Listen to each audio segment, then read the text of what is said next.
Welcome to another one of my Barlates Body Blitz how-to segments. Today we're going to have a look at how to do the perfect push-up. Now many women especially shy away from doing push-ups because they think they're just too hard, but there are so many variations that every fitness level can definitely do them. And they're such a great workout for your entire body because you're engaging so many muscle groups and you're definitely effectively burning calories as well as building strength. So overall, you should be doing push-ups as part of your workout routine. So let's get started. Now, I'm starting with the simplest way and then moving into the more advanced versions. First of all, make sure that as you face your mat, you're really nice and straight and you're coming down into a tabletop position where your arms are just lining up with the edge of your mat or just slightly wider than shoulder width. So this is the very first position, the most beginner version of a push-up, where you're balanced in between your arms and your legs and you're just bringing your chest to the floor. One of the most important things to note when doing a push-up is that you are not rounding or arching your back, but you are simply looking straight ahead, keeping your spine in nice alignment with your neck and putting your chest towards the floor, not your head, not your chin, not your stomach, but really trying to make sure that you're leading with that chest. Looking at the top of your mat the entire time, not looking back at your knees, and just really trying to keep that balance between the front and the back of your body. Now, if you're finding that you can do this quite easily and you want a bit more of a challenge, then the next intermediate version would be to scoot your knees back. So just scoot your knees back and come forward onto the meaty part of your knees. Don't stay up here because you might find that you twinge and put too much pressure on your knee. Hinge forward and once again make sure that your back is nice and flat. You can keep your legs up like this, which I find quite comfortable, or you can keep them down. Make sure that you're looking straight ahead. Once again at the front of your mat, your arms are still aligned, so your wrists are under your shoulders, slightly further wider than your shoulders at the edge of your mat and leading with your chest.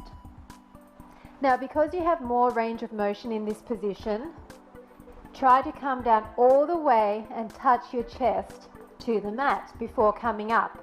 Now, don't end up resting down there because that's not part of the exercise.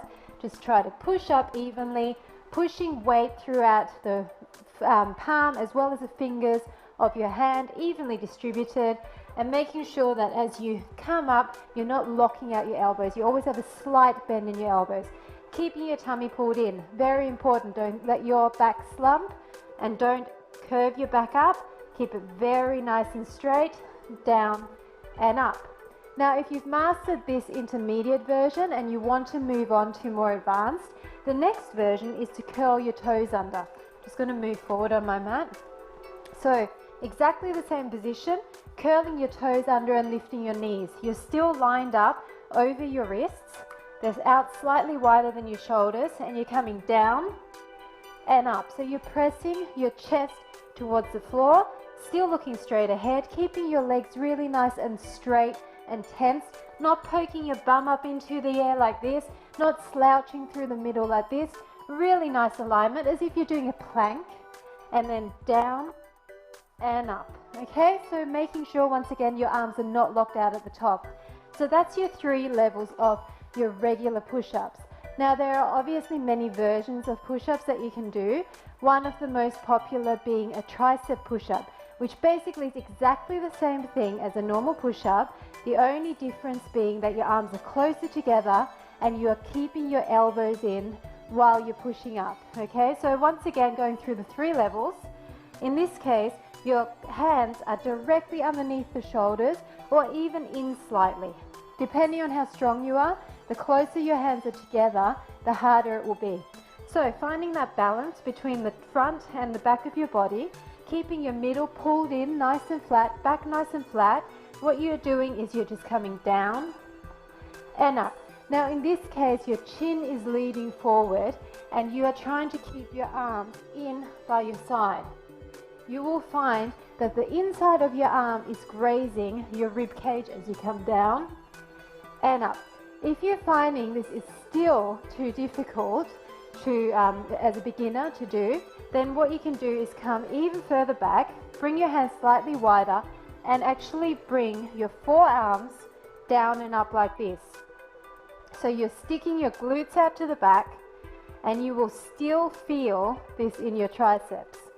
But as you advance, come forward slightly, hands in together, make sure you're nice and aligned, down and up. You're actually leading with your chin this time, arms in by the side, down and up.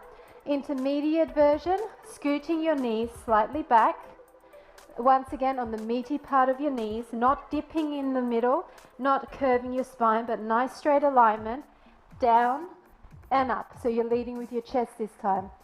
Arms are still grazing the side of your rib cage. Your elbows are pointing towards the back. They're not out like this, they're pointing back and up. And as you come up, you're not locking out your arms like this, you're coming down and you are keeping a very light bend in that elbow, okay? So last advanced version of this exercise, which tends to be quite difficult for women to do because just we're made up differently than men. We don't have quite as much muscle in our upper body. But if you are at that level, then once again, lining up your wrists underneath your shoulders, coming into that perfect plank position, making sure your hands are a bit closer together, and then coming down, leading with your chest, and up. Once again, making sure that your elbows are not turning out, but they're staying facing the back, keeping your legs nice and strong, tummy's pulled in, down and up, leading with that chest. Try to get the chest all the way down and back up. And there you have it. So you've got your normal push-ups and your tricep push-ups. You can also do wide push-ups where your arms are out further and you're turning your hands out like this instead of facing the front. That will hit more the connector between your shoulder and your pec muscle. So there are many different variations. You can even do one arm push-ups, one leg push-ups. There's so many, but the basic form is always the same. Just make sure your alignment is perfect, you're keeping everything as straight as a board, and you're leading with your chest. And then hopefully you will master that push-up and keep going up in the levels, and eventually you'll find that you can do an advanced version without any problems.